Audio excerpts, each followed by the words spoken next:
Welcome my YouTube channel Sabir exam centre. দেখো,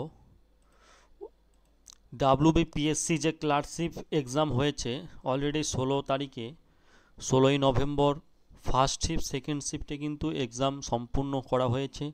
ঠিক আছে, যেখানে আমরা দেখেছি যে অনেকটাই সহজ বলা যাবে না, অনেকটাই কঠিন বলা যাবে না। ঠিক আছে, মোটামুটিভাবে প্রশ্নগুলো এসেছে।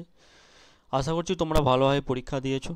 চলো আমরা ফার্স্ট শিফট আর সেকেন্ড শিফটে জিকে থেকে মানে অ্যান্সার কি রেডি করছি এবং ডিটেলস সহ তোমাদেরকে বুঝিয়ে আমি আলোচনা করব এই ভিডিওতে, যেখানে তোমরা কিন্তু পরবর্তী এক্সামের জন্য প্রস্তুতি নিতে পারবে এখান থেকে। অর্থাৎ এই ধরনের যে প্রশ্নগুলো তা থেকে যে কিভাবে প্রশ্ন আসতে পারে ডিটেলস সহ কিন্তু আলোচনা করা হবে। চলো আমরা অ্যান্সার কি রেডি আলোচনা করব জিকে থেকে। কিছু সংখ্যক ম্যাথ থাকবে, ঠিক আছে, কিছু সংখ্যক হলো ম্যাথ থাকবে, যেক্ষেত্রে তোমাদের অনেকের সুবিধা হবে। চলো প্রথম প্রশ্ন, যামিনী রায় একজন বিখ্যাত কি? যামিনী রায় একজন বিখ্যাত নৃত্যশিল্পী ছিলেন। কে ছিলেন? নৃত্যশিল্পী। দেখো, যামিনী রায় যিনি 11 এপ্রিল 1887 থেকে 24 এপ্রিল 1972 একজন ভারতীয় চিত্রশিল্পী ছিলেন। তিনি 1954 সালে ভারত সরকার কর্তৃক পদ্মভূষণ পেয়েছিলেন। তাহলে যামিনী রায় কত সালে? 1954 সালে ভারত সরকারের দ্বারা পদ্মভূষণ পুরস্কারে ভূষিত হয়েছেন। তিনি অবনীন্দ্রনাথ ঠাকুর আরেক প্রশংসিত ভারতীয় শিল্পী প্রশিক্ষকের অন্যতম ছাত্র ছিলেন। কার? অবনীন্দ্রনাথ ঠাকুর।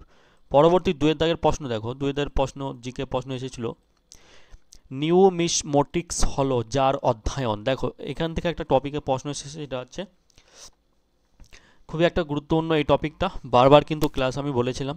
নিউমিসমেটিক্স এটা হচ্ছে মুদ্রার অধ্যয়নকে বলা হয়। ঠিক আছে, এই প্রশ্নটা কেউ পড়বে না আশা করছি, আর কেউ পড়ে গেছে খুবই কম সংখ্যক, প্রায় 20% স্টুডেন্ট হয়তো পড়েছে। ঠিক আছে, তারপরেও নয়, 10% স্টুডেন্ট এই প্রশ্নটি হয়তো পড়েছে, জেনেছে। ঠিক আছে, নিউমিসমেটিক্স হলো যার অধ্যয়ন। ঠিক আছে, ছত্রাক সম্পর্কিত বিদ্যাকে কি বলা হয়? মাইকোলজি বলা হয়। কি? ছত্রাক সম্পর্কিত যে বিদ্যা। সংখ্যা সংক্রান্ত বিদ্যাকে কি বলা হয়? নিউমেরোলজি বলা হয়। আচরণ সংক্রান্ত বিদ্যাকে কি বলা হয়? ইথোলজি বলা হয়। হাড় সংক্রান্ত বিদ্যাকে অস্টিওলজি বলা হয়। ফল ও ফলের বৃদ্ধি সংক্রান্ত বিদ্যাকে পোমোলজি বলা হয়। ব্যাকটেরিয়া সংক্রান্ত বিজ্ঞানকে ব্যাকটেরিওলজি বলা হয়। কৃমি সংক্রান্ত বিদ্যাকে হ্যালমোনোথোলজি বলা হয়। সৌরজগতের গ্রহ সংক্রান্ত বিদ্যাকে প্ল্যানেটোলজি বলা হয়। মৎস্য চাষ সংক্রান্ত বিদ্যাকে পিসিকালচার বলা হয়। পতঙ্গ সংক্রান্ত বিদ্যাকে এন্টামোলজি বলা হয়। ক্লিয়ার? তাহলে আমরা দুয়ের দাগের প্রশ্ন জেনেছি। পরবর্তী জিকে যে প্রশ্নটা এসেছিল সেটা দেখো তোমরা একটু। তিনের দাগে নিচের কোনটি বিয়ার মার্কেটকে সর্বোত্তম বর্ণনা করে? বিয়ার মার্কেট একটি বাজার যেখানে দাম কমছে, এটাকে বর্ণনা করে। অপশানে যেহেতু দিয়ে, এটাই সঠিক অ্যান্সার। পরবর্তী দেখো, চারের দাগের, রেনেসা শিল্পের প্রতিষ্ঠাতা কাকে বলা হয়? বিবেচনা করা হয়েছে মাস্কিওকে। ঠিক আছে, রেনেসা শিল্পের প্রতিষ্ঠাতা মাস্কিও। পরবর্তী পাঁচের দাগের, ভারতীয় সংবিধানে কয়টি মৌলিক কর্তব্য উল্লেখ আছে? দেখো 11টি মৌলিক কর্তব্যের। দেখো 42তম সাংবিধানিক সংশোধনীর মাধ্যমে, যেখানে 1976 সালে ভারতীয় সংবিধানে মৌলিক কর্তব্যগুলি যুক্ত করা হয়েছিল। ভারতীয় সংবিধানে 6টি মৌলিক অধিকার ছিল। ঠিক আছে, পরবর্তী প্রশ্ন 6এর দাগের, আর্জেন্টিনার মুদ্রা কি? মুদ্রা থেকে প্রশ্ন। ঠিক আছে, দেখো টপিকগুলো ফলো করো, মুদ্রা থেকে প্রশ্ন এসেছে, অর্থাৎ কোন রাজ্যে কি মুদ্রা নামে পরিচিত, কোন দেশে কি মুদ্রা নামে পরিচিত। পরবর্তী পেসো, পেসো বলা হয়। আর্জেন্টিনার মুদ্রার নাম কি? পেসো। ক্লিয়ার?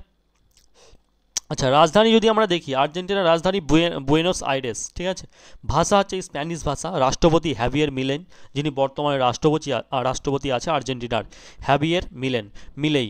উপরাষ্ট্রপতি ভিক্টোরিয়া ভিলারুমেল। ঠিক আছে।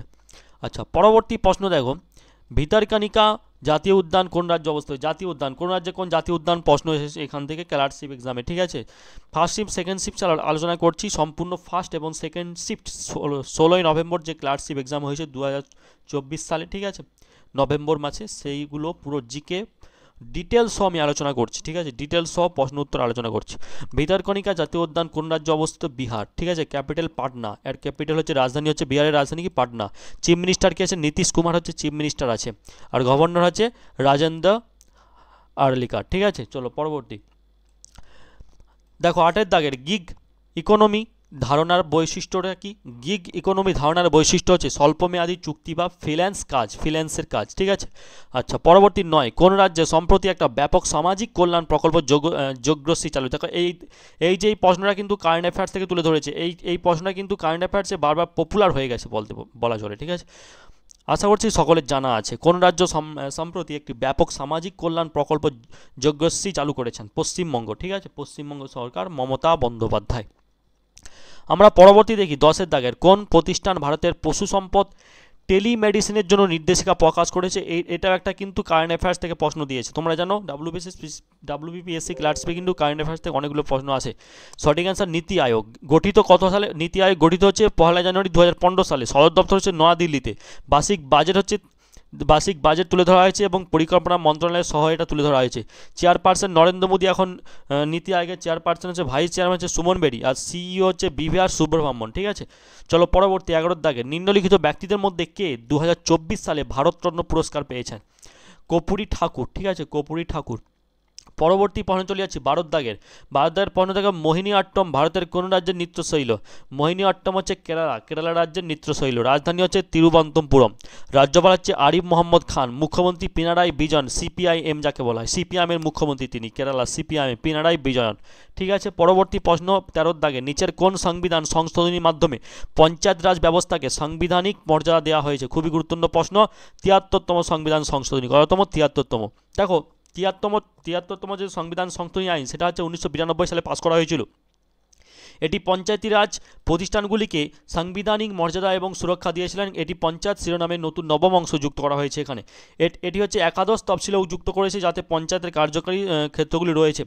70তম যে সংবিধান সংশোধনী, অপশানগুলোর কথা বলছি, 70তম অপশান 1992 সালে এটাও হয়েছিল। এটি পন্ডিচেরি দিল্লির বিধানসভার সদস্যদের রাষ্ট্রপতি নির্বাচনী গোষ্ঠীতে অন্তর্ভুক্ত করার বিধান দিয়েছিল। 71তম সংবিধান সংশোধন আইন, যেটা 1992 সালে, এটি অষ্টম তফসিলি কোঙ্কনি, মণিপুর, নেপালি ভাষাগুলির অন্তর্ভুক্ত করার ব্যবস্থা করেছিল। 72তম সংবিধান সংশোধন আইন 1992 সালে ত্রিপুরার রাজ্য বিধানসভার তফসিলি উপজাতিদের জন্য সুরক্ষিত আসনদের জন্য নির্ধারণের জন্য একটা অস্থায়ী বিধান দিয়েছিলেন। ঠিক আছে, 14 দাগের, সূর্যের আলো পৃথিবীতে পৌঁছাতে কত সময় লাগে? সূর্যের আলো পৃথিবীতে পৌঁছাতে সময় লাগে প্রায় 8 মিনিট। ঠিক আছে, পরবর্তী আমরা প্রশ্ন চলে যাচ্ছি। পরবর্তী প্রশ্ন দেখো, সাম্প্রতিককালে কোন ভারতীয় শাটলার বোন আন্তর্জাতিক প্রতিযোগিতায় খেতাব জয় করেছেন? পিভি সিন্ধু। কারেন্ট অ্যাফেয়ার্স থেকে প্রশ্ন, পুসরালা ভেক্টর সিন্ধু। ঠিক আছে, যেটা হচ্ছে 5 জুলাই 1995 সালে, বয়স মাত্র 29 ছিলেন তার, একজন ভারতীয় ব্যাডমিন্টন খেলোয়াড় যাকে বলা হয় পিভি সিন্ধু। চলো লোনার লেক অবস্থিত হচ্ছে মহারাষ্ট্রে। লোনার একটা হ্রদ। ঠিক আছে, এটা হচ্ছে একটা হ্রদ, এটা মহারাষ্ট্রে অবস্থিত। হ্রদ মহারাষ্ট্র রাজ্যের বুলদানা জেলায় অবস্থিত একটি প্রাকৃতিক জলাশয় যাকে বলা হয়, বুলদানা জেলায়। পরবর্তী 17 দাগের, নিচের কোন খেলাটি এজরা কাপের জন্য সম্পর্কিত? এজরা হচ্ছে পোলো খেলা। পরবর্তী দেখো, লাইফ ডিভাইন বইটি কে লিখেছেন? অরবিন্দ ঘোষ লিখেছেন লাইফ ডিভাইন বইটি। ঠিক আছে, কে লিখেছেন? অরবিন্দ ঘোষ। অরবিন্দ ঘোষ নিয়ে হচ্ছে 1872 সালে 15 আগস্ট কলকাতায় জন্মগ্রহণ করেছিলেন। এই বইটি তিনি 1939 সালে লিখেছিলেন। দি লাইফ ডিভাইন হচ্ছে শ্রী অরবিন্দের প্রধান দার্শনিক কাজ, যেখানে তিনি আধ্যাত্মিক বিবর্তনে একটা তত্ত্ব উপস্থাপন করে দিয়েছিলেন। পরবর্তী, তোমরা অবশ্যই ভিডিওটি লাইক করো, কিন্তু তোমাদের জন্য খুবই উপকারে আসবে ভিডিওটি পরবর্তী এক্সামের জন্য এবং সম্পূর্ণ সব এক্সামের জন্য। এখান থেকে কিন্তু সব এক্সামে কিন্তু এই টপিকগুলোতে কিন্তু প্রশ্ন দেয়, তাই আমি ডিটেলস আলোচনা করেছি, তোমাদের কিন্তু খুবই উপকারে আসবে। ভিডিওটি না টেনে সম্পূর্ণ দেখো, অবশ্যই তোমাদের সরকারি চাকরি প্রস্তুতির জন্য অবশ্যই কাজে লাগবে। প্রথম 9টি মৌলিক সংখ্যার গড় হবে কত? 11। কত? 11। নিম্নলিখিত ব্যক্তিদের মধ্যে কে বাদ্যযন্ত্র সারেঙ্গির সাথে যুক্ত? আমজাদ আলী খান। আমজাদ আলী খান একজন স্বনামধন্য ভারতীয় শরৎবাদক ছিলেন তথা শাস্ত্রীয় সঙ্গীতজ্ঞ। আমজাদ আলী খানের জন্ম এক স্বনামধন্য সঙ্গীতজ্ঞ পরিবারে।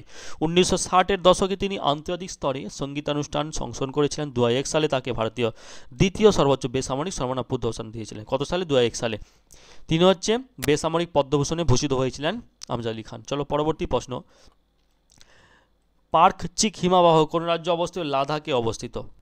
22-এর দাগের প্রশ্ন দেখো, নালন্দা বিশ্ববিদ্যালয় কে প্রতিষ্ঠা করেন? গুপ্ত সম্রাট কুমার গুপ্ত। নালন্দা বিশ্ববিদ্যালয় হচ্ছে ভারতের বিহার রাজ্যের নালন্দা জেলায় রাজগিরি অবস্থিত একটি কেন্দ্রীয় গবেষণা বিশ্ববিদ্যালয়। গুপ্ত রাজবংশের গুপ্ত সম্রাট কুমার গুপ্ত, যিনি হচ্ছে শুক্রাদিত্য নামে পরিচিত, 427 খ্রিস্টাব্দে আধুনিক বিহারে নালন্দা বিশ্ববিদ্যালয় প্রতিষ্ঠা করেছেন। ক্লিয়ার? আমরা পরবর্তী প্রশ্ন দেখতে পাচ্ছি 23-এর দাগের, 5 জুন বিশ্ব পরিবেশ দিবস পালিত হয়। এটা কোন দেশ আন্তর্জাতিক আনুষ্ঠানিক হোস্ট করেছিল? এটি 5 জুন যে বিশ্ব পরিবেশ দিবস, কোন দেশ আন্তর্জাতিক অনুষ্ঠানটি হোস্ট করেছিল? যেটা হচ্ছে 2024 সালে সৌদি আরবের রিয়াদ। ঠিক আছে, কারেন্সি সৌদি রিয়াল, অর্থাৎ এই যে মুদ্রার নাম সৌদি রিয়াল যাকে বলা হয়। সালমান সাউদি আরবিয়া কিং যাকে বলা হয়, সৌদি আরবের king Salman of Saudi Arabia. পরবর্তী 24-এর দাগের, রাজাজি বায়োস্ফিয়ার রিজার্ভ কোন রাজ্যে অবস্থিত? Uttarakhand, Rajaji biosphere reserve. ঠিক আছে, 1983 সালে উত্তরাখণ্ডের 3টি বন্যপ্রাণী অভয়ারণ্য রাজাজি, মতিচুর, চিল্লাকে একীভূত করার পরে রাজাজি জাতীয় উদ্যানে অভিপ্রায় বিজ্ঞপ্তি জারি করা হয়েছিল। এখানে বিখ্যাত স্বাধীনতা সংগ্রামী চক্রবর্তী শ্রী রাজগোপালচারীর নাম অনুসারে এর নামকরণ করা হয় রাজাজি। ঠিক আছে, 25 দাগে নাইজেরিয়ার রাজধানী হচ্ছে আবুজা, ক্যাপিটাল হচ্ছে আবুজা, প্রেসিডেন্ট হচ্ছে বোলা আহমেদ তিনুবু। ঠিক আছে, এর হচ্ছে মুদ্রার নাম হচ্ছে নাইজেরিয়ান নাইরা। ঠিক আছে, পরবর্তী 26 জিএসটির প্রধানকে? গভর্নিং কাউন্সিলের চেয়ারম্যান হচ্ছে বর্তমানে ভারতের অর্থমন্ত্রী, হচ্ছে ভারতের অর্থমন্ত্রী। পরবর্তী 27 বিশ্বের ক্ষুদ্রতম দেশটির নাম কি? Vatican city. ভ্যাটিকান সিটি পৃথিবীর সবচেয়ে ছোট দেশ, যার আয়তন হচ্ছে 0.44 বর্গমিটার। রিপোর্ট অনুসারে আমরা ভ্যাটিকান সিটির মোট জনসংখ্যা যেখানে 2024 সালে 496 জনকে দেখেছি। কতজনকে? মাত্র 496 জন। ভ্যাটিকান সিটি অন্যান্য বিষয় হচ্ছে কি, এটি রোমের মধ্যে অবস্থিত হলেও এটি একটা সার্বভৌম দেশ হিসাবে পরিচিত। পরবর্তী 28 দাগে অপারেশন সর্বশক্তি ভারতের কোন বাহিনীর সাথে যুক্ত? ভারতীয় সেনাবাহিনী। দেখো, এটা কিন্তু WBPSC ক্লার্কশিপ ফার্স্ট শিফট যে এক্সাম হয়েছে তার জিকে সমস্ত ডিটেলস আলোচনা করছি আমি। ঠিক আছে, পরবর্তী কোন সুলতানি শাসক দ্রব্যমূল্য নিয়ন্ত্রণ নীতি জারি করেন? কোন সুলতানি সূচক? আলাউদ্দিন খলজি। ঠিক আছে, আলাউদ্দিন খলজি। পরবর্তী 30 দাগে ভারতের কোন রাজ্যের সাথে সীমানা সংযোগ নেই? মেঘালয়। ঠিক আছে, মেঘালয়। আচ্ছা, এগুলো যে আলোচনা করেছি এগুলো সেকেন্ড শিফটে সব আলোচনা করেছি, এরপরে আমরা ফার্স্ট শিফটে আলোচনা করব। দেখো, অরুণাচল প্রদেশ, নাগাল্যান্ড, মণিপুর এবং মিজোরাম রাজ্যের মায়ানমারের সাথে আন্তর্জাতিক সীমানা ভাগ করে নিয়েছে। ঠিক আছে, পরবর্তী 31 দাগের প্রশ্ন থেকে ফিফা কবে প্রতিষ্ঠা হয়? 21 মে 1904 সালে। আচ্ছা, জাতীয় কংগ্রেসের প্রথম মহিলা সভাপতির নাম হচ্ছে অ্যানি বেসান্ট। অ্যানি বেসান্ট 1917 সালে ভারতের জাতীয় কংগ্রেসের প্রথম মহিলা সভাপতি হিসাবে নির্বাচিত হয়েছেন। তিনি অ্যানি উড নামে পরিচিত। কী নামে? Annie would. সরোজিনী নাইডু, যিনি হচ্ছে 1925 সালে ভারতের জাতীয় কংগ্রেসের প্রথম ভারতীয় মহিলা হিসেবে সভাপতি হয়েছেন। ঠিক আছে, এগুলো কিন্তু আমরা আলোচনা করেছি। ক্লার্কশিপ WBPSC 2024-এ 16 নভেম্বর যে এক্সাম হয়েছে ফার্স্ট শিফটের প্রশ্নগুলো। ঠিক আছে, এগুলো কিন্তু জিকে থেকে ডিটেলস আলোচনা করেছি। ঠিক আছে, তারপরে আমরা দেখো ম্যাথের যে প্রশ্নগুলো তোমরা এখানে দেখতে পাচ্ছ, ম্যাথের প্রশ্নগুলো অবশ্যই তোমরা চোখ বুলিয়ে নাও। ম্যাথের কিন্তু ক্লাস অবশ্যই ডিটেলস করে নিয়ে আসবো, সমাধান সহ কোনটা সঠিক অ্যান্সার। ঠিক আছে, তার আগে আমরা জিকে পার্টগুলো পুরো কমপ্লিট করে দিই। দেখো, এবার ক্লার্কশিপ সেকেন্ড শিফট জিকে যে টপিকগুলো থেকে আছে এটাকে আমরা আলোচনা করবো উত্তর সহ। দেখো, চাপের এসআইক কি? চাপের এসআইক হচ্ছে পাস্কেল। কি? পাস্কেল। দ্বিতীয় দাগে এটা হচ্ছে সেকেন্ড শিফট, ক্লার্কশিপের সেকেন্ড শিফট এক্সামের যে প্রশ্ন তার উত্তর কি? ঠিক আছে, জিকে থেকে। নাথুলা পাস কোন পর্বত শ্রেণীর অন্তর্ভুক্ত? সিকিমে অবস্থিত নাথুলা পাস। পরবর্তী 3 দাগের প্রণব মুখার্জি কবে ভারতরত্ন পুরস্কার পান? 2019 সালে। রাষ্ট্রপতি নির্বাচিত হওয়ার আগে প্রণব মুখার্জি 2009 থেকে 2012 সাল পর্যন্ত অর্থমন্ত্রী ছিলেন। তিনি রাষ্ট্রপতি হিসাবে তার উত্তরসূরি রামনাথ কোবিন্দ তার উত্তরসূরি। ঠিক আছে, 2019 সালে ভারতের সর্বোচ্চ বেসামরিক সম্মান ভারতরত্ন পুরস্কারে ভূষিত হয়েছিলেন। অবশ্যই মনে রাখবে। ঠিক আছে, পরবর্তী এবং এই টপিকগুলো থেকে অবশ্যই যারা পরবর্তী অর্থাৎ 17 যে এক্সাম দেবে 17 তারিখে, সেটা অবশ্যই দেখে রাখবে এবং ভিডিওটি অবশ্যই শেষ পর্যন্ত দেখে প্রশ্নগুলো ফলো রাখবে এবং ডিটেলসে যেগুলো আলোচনা করছি অবশ্যই মাথায় রাখার চেষ্টা করবে। ঠিক আছে, জাতীয় কংগ্রেসের প্রথম মুসলিম সভাপতির নাম কি? বদরুদ্দিন তৈয়বজি। এই প্রশ্ন অবশ্যই পরবর্তী এক্সাম অর্থাৎ 2024-এর পরে যদি কোনো এক্সাম ডেট ঘোষণা করে তখনও কিন্তু কাজে লাগবে, কারণ ডিটেলস আলোচনা হচ্ছে, টপিকগুলো অবশ্যই গুরুত্বপূর্ণ টপিক। তৈয়বজি কে ছিলেন? তৈয়বজি ছিলেন প্রথম ভারতীয় যিনি বোম্বে হাইকোর্টের ব্যারিস্টার হিসেবে অনুশীলন করেছিলেন। তিনি ভারতীয় জাতীয় কংগ্রেসের তৃতীয় সভাপতি হিসাবে নিযুক্ত হন। জাতীয় কংগ্রেসের অন্যতম প্রতিষ্ঠাতা সদস্য এবং প্রথম মুসলিম সভাপতি ছিলেন। তিনি 1874 সালে বোম্বেতে আঞ্জুমানে ইসলাম কলেজ প্রতিষ্ঠা করেছিলেন। কে? বদরুদ্দিন তৈয়বজি। কত সালে? 1874 সালে। 5 দাগে বিশ্ব রক্তদান দিবস 14ই জুন। প্রতি বছর 14ই জুন বিশ্ব রক্তদাতা দিবস পালন করা হয়। এই বৈশ্বিক নভেম্বর লক্ষ্য কি? এই বৈশ্বিক যে একটা ইভেন্ট এর লক্ষ্যটা কি? রক্তদানের গুরুত্ব এবং জরুরি পরিস্থিতিতে নিরাপদ রক্ত এবং রক্তের পণ্যের প্রয়োজনীয়তা সম্পর্কে সচেতনতা বৃদ্ধি করা। বিশ্ব রক্তদাতা দিবস 2004 সালে প্রথম পালিত হয়েছিল। কত সালে? 2004 সালে। অবশ্যই মাথায় রাখতে হবে। বিশ্ব এডস দিবস 1 ডিসেম্বর। বিশ্ব এডস দিবস হচ্ছে 1 ডিসেম্বর। পরবর্তী দেখো 7 দাগের 2024-এ ফিফা বর্ষসেরা ফুটবল হচ্ছে লিওনার্দো মেসি। ঠিক আছে, পরবর্তী 2024-এ অস্কার পেয়েছেন কোন ছবি? ওপেনহাইমার অস্কার পেয়েছেন 2024 সালে। ক্লিয়ার। পরবর্তী ফেসবুকের জনক হচ্ছে মার্ক এলিয়ট জুকারবার্গ। পরবর্তী দ্য টেলিগ্রাফের প্রকাশের কাল হচ্ছে টেলিগ্রাফ প্রকাশ হয়েছিল 7 জুলাই 1982 সাল থেকে। কলকাতায় প্রতিষ্ঠিত হয়েছিল এটি। পরবর্তী 11 দাগের বাথুকাম্মা উৎসব কোন রাজ্যে? বাথুকাম্মা উৎসব তেলেঙ্গানার একটা রঙিন ফুলের উৎসব এবং এই অঞ্চলের বহিরাগত ফুল দিয়ে মহিলারা উদযাপন করত, ঠিক আছে, বাইরের ফুল দিয়ে। 12 দাগের লোকটাক হ্রদ ভারতের কোন রাজ্যে অবস্থিত? ভারতের মণিপুর রাজ্যে অবস্থিত। ক্লিয়ার? পরবর্তী দেখো, পরবর্তী 13 দাগের 73তম সংবিধান সংশোধন সম্পর্কিত আগেই বলেছিলাম, ভারতীয় সংবিধানের 73তম সংশোধন স্থানীয় স্বস্তরে সরকারকে শক্তিশালী করার জন্য গ্রাম স্তরের সাথে সম্পর্কিত ক্ষমতা কেন্দ্রীয় সরকার থেকে স্থানীয় সরকারের কাছে হস্তান্তর করার জন্য পাস করা হয়েছিল। ভারতের স্থানীয় স্তরে গ্রাম পঞ্চায়েতগুলি দীর্ঘকাল ধরে বিদ্যমান আছে। বুলগেরিয়ার মুদ্রা ইউরো, ঠিক আছে, বুলগেরিয়ার মুদ্রা ইউরো। দক্ষিণ আফ্রিকার বর্ণবাদ আন্দোলনের নেতা হচ্ছে নেলসন ম্যান্ডেলা। পরবর্তী নীল অর্থনীতির সাথে সম্পর্কিত, নীল অর্থনীতি হলো সামুদ্রিক পরিবেশের শোষণ, সংরক্ষণ এবং পুনর্জন্ম সম্পর্কিত অর্থনীতির একটা শব্দ, ঠিক আছে। পরবর্তী কোন ধরনের পেন্টিং সরাসরি দেওয়ালে করা হয়? প্রশ্নটা একটু তোমরা যদি পারো কমেন্ট করো। 18 থেকে জাতীয় ক্রীড়া দিবস কোন তারিখে? 29 আগস্ট। বিশ্ব রক্তদাতা দিবস হচ্ছে 14 জুন। 20 দাগের গতির কোন সূত্র থেকে বলের সংজ্ঞা পাওয়া যায়? নিউটনের গতির দ্বিতীয় সূত্র থেকে। 21 দাগের টাইমস অফ ইন্ডিয়া পত্রিকা কোন সালে প্রতিষ্ঠিত? 1838 সালে প্রতিষ্ঠিত হয়েছিল। পরবর্তী প্রশ্ন, বঙ্গীয় প্রজাস্বত্ব আইন পাস হয় কোন সালে? বঙ্গীয় প্রজাস্বত্ব আইন 1885 সালে। বঙ্গ সরকারের একটা আইন যা হচ্ছে ব্যাপক কৃষক বিদ্রোহের প্রতিক্রিয়ার জমিদার প্রভু এবং তাদের প্রজাদের অধিকারকে সংজ্ঞায়িত করেছিলেন। পরবর্তী, অলিম্পিকের প্রতীক কোন সালে তৈরি হয়? এই প্রশ্নের উত্তরটা অবশ্যই তোমরা কমেন্ট করো। ইউভি রশ্মি বায়ুমণ্ডলে কোন স্তর দ্বারা প্রতিফলিত হয়? দেখো, ওজোন স্তর হচ্ছে কি ওপরের বায়ুমণ্ডলের গ্যাসের একটা প্রাকৃতিক স্তর যা মানুষকে এবং অন্যান্য জীবন্ত প্রাণীকে সূর্যের ক্ষতিকারক অতিবেগুনি ইউভি বিকিরণ থেকে রক্ষা করে। ওজোন স্তরটি নিরক্ষরেখার চেয়ে মেরুতে সাধারণত ঘন হয়ে থাকে। পরবর্তী, কোন রশ্মির কম্পাঙ্ক সবচেয়ে বেশি? গামা রশ্মির কম্পাঙ্ক। আচ্ছা, পরবর্তী, IUCN এর সদর দপ্তর হচ্ছে সুইজারল্যান্ড। দেখো, আমরা যদি দেখি, আমরা যদি লক্ষ্য করি, ফার্স্ট শিফটের জন্য সেকেন্ড শিফটে একটু সায়েন্স থেকে প্রশ্ন দিয়েছে বেশি। International union of conversion of nature's IUCN সদর দপ্তর সুইজারল্যান্ড। ভাস্কো ডা গামা 1498 সালে কোন বন্দরে অবতরণ করেছিলেন? তিনি প্রথম ইউরোপীয় যিনি সমুদ্রপথে পৌঁছেছিলেন ভারতে। ভাস্কো ডা গামা যেটা 1498 সালে 20 মে কালিকটে ভারতে এসেছিলেন, ঠিক আছে। এই ভাস্কো ডা গামার আগমনের সময় কালিকটের রাজা ছিলেন সামুদিরি, যাকে জামুরিন বলা হয়। ভাস্কো ডা গামা 1498 সালে 29 আগস্ট কালিকট ত্যাগ করেছিলেন। ভাস্কো ডা গামা 1502 সালে ভারতের প্রত্যাবর্তন করেন। পরবর্তী দেখো প্রশ্ন, অপারেশন ফ্লাড কোন বিপ্লবের সাথে সম্পর্কিত? শ্বেত বিপ্লবের সাথে, ঠিক আছে, শ্বেত বিপ্লব, সবুজ বিপ্লব, এগুলো অবশ্যই এখান থেকে প্রশ্ন এসেছে, ঠিক আছে। পক্ষীবিদ্যা কোন অধ্যয়নের সম্পর্কিত? ফার্স্ট শিফটেও কিন্তু এসেছিল একটা, এখানেও এসেছে।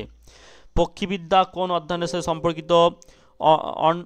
অর্নিথোলজি, সেটা হচ্ছে মুদ্রা সম্পর্কিত বিদ্যা এসেছিল ফার্স্ট শিফটে, এখানে এসেছে পক্ষীবিদ্যা, ঠিক আছে। দেখো, টপিকগুলো অবশ্যই ফলো রাখো এবং চ্যানেলটি সাবস্ক্রাইব করো, ঠিক আছে, ভিডিওটি লাইক করো, ঠিক আছে। 17 তারিখে যে এক্সাম, অর্থাৎ আজকে হতে চলেছে, সেই এক্সামের প্রশ্ন উত্তর কি অবশ্যই ডিটেলসও পাওয়ার জন্য অবশ্যই চ্যানেলটি সাবস্ক্রাইব করে রাখো এবং এই পিডিএফটি পাওয়ার জন্য অবশ্যই আমাদের টেলিগ্রাম চ্যানেল, সেখানে ফলো করো, সাইবার এক্সাম সেন্টার লিখে সার্চ করো, বাট ডেসক্রিপশন বক্সে লিঙ্ক দেওয়া থাকবে, সেখানে জয়েন হয়ে যাও, পিডিএফটি সংগ্রহ করতে পারবেন। All the best, take care, ভালো থাকবেন, সুস্থ থাকবেন।